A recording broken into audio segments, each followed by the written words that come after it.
Going on, folks? Dominic Barnes here, Freshest Nights 21 on the social media sites, here with you just to give you a quick review of WWE NXT Takeover Respect, which was Wednesday night. All in all, it was a very, very good pay-per-view on only on the WWE Network, by the way. But yeah, all in all, it was a very good pay-per-view. I would like to say. Let's just go match by match real quick. We have Finn Balor and Samoa Joe take on the Mechanics and the semifinals of the Dusty Rhodes Tag Team Tournament. Very good match.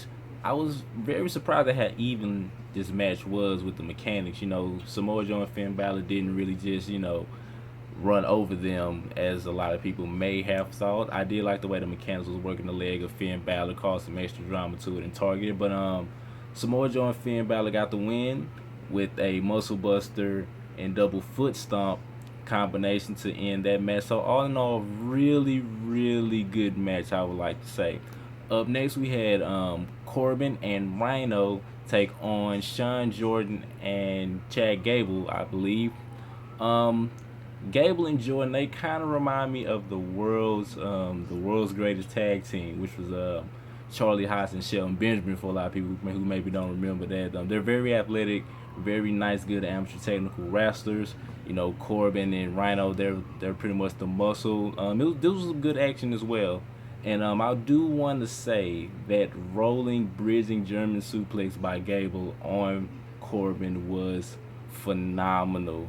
Now, I will give a lot of credit to Corbin. The way he set up that end of days was great. But all in all, Corbin and Rhino, they got the win to advance to the finals to meet Finn Balor and Samoa Joe in the final. So, like I said, all in all, good match. Next up, up next after that, we had Osaka, who defeated Dana Brooke in her WWE NXT wrestling debut. This was a very good wrestling match. I haven't seen a lot of Osaka. I think she's from Japan, if I'm not mistaken. But the way she was setting up her submissions, it was one instance when Dana Brooke, she just charged at Osaka, and then she just instantly just connected an arm bar. Like, me trying to describe it will not do it justice. So I would really advise y'all see that. But like, all in all, overall, nice match. I do have to say I was impressed with both women. Emma was at ringside, doing whatever. But at the end of the day, this was a very good women's match. So kudos to them. I'm really looking forward to seeing what they do next. After that, we had Apollo Crews, who took on Tyler Breeze. I really like both of these gentlemen. Tyler Breeze, he's been at NXT for the beginning. I do give him a lot of props. Like I said, he's been there from the beginning. He's seen people come in and pretty much take the spot that he rightfully deserves. The gimmick he has, for him to make it work the way it does, you got to give him a lot of respect for that. Apollo Crews is a wonderful athlete. He pretty much has the look that Vince is looking for him, and Triple H in his Q&A before the event said he is championship material.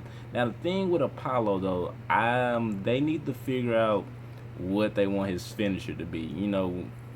For the most part, when he first came in, he was doing that standing moonsault, which looks fantastic.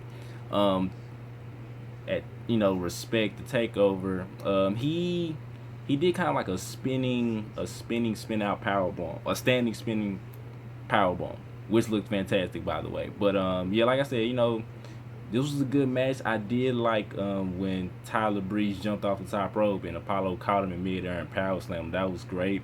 When Apollo tried to go for the standing moonsault, Tyler Breeze put his legs up and rolled him up into a schoolboy pin. I thought he was actually going to get the win after that, but that didn't happen. But like I said, all in all, a very, very good match. After that, we had the finals of the Dusty Rhodes Tag Team Tournament, which was Finn Balor and Samoa Joe taking on Baron Corbin and Rhino. This was a very good match as well. For the contrasting styles that was involved in the match, this was a very well done match. There's really not a lot that I can say about these four men. Rhino, the veteran. Baron Corbin, he, to me, he's still a little green. He needs to do a little bit more work, but all in all, he did pretty good. Samoa Joe and Finn Balor, of course, did a phenomenal job. Finn Balor and Samoa Joe end up winning the tournament, and it was great to see Dusty Rhodes' family out there present that trophy. It was very emotional moment. So all in all, a good match. And the main event was the 30-minute Iron Man match between Bayley and the Boss Sasha Banks. This was a very, very good match. Now, I didn't think they would be able to top the one that they had at NXT Brooklyn, I believe, but they did. Not only because it was an Iron Man match, but just a story that they told in this 30-minute Iron Man match. For a minute there, I did think Sasha was going to win. Bayley ended up with the win of three victories to 2. But just the way that Sasha developed heat, taking Izzy's crown and parading around the ring with it, she actually made her cry. So all in all, that's the way you develop heat. A lot of people don't know how to do that these days. That's the way you develop heat. Of course, you don't want to see nobody make a kid cry, but she was in character. At the end of the show, she apologized. Stuff like that. So it was all good. But as far as the match goes, it was a very well done match. The first 5 to maybe 8 minutes of it, I was like, oh, okay, well, this might not be as good as we think. But once they got going and got in the groove, I did like the way Bayley paid Sasha Banks back and worked her hand the way that Sasha worked over Bayley's hand at the Brooklyn event. So the storytelling and psychology of this match was very well done. Like I said, Bayley retains the Divas champion with her NXT Women's title.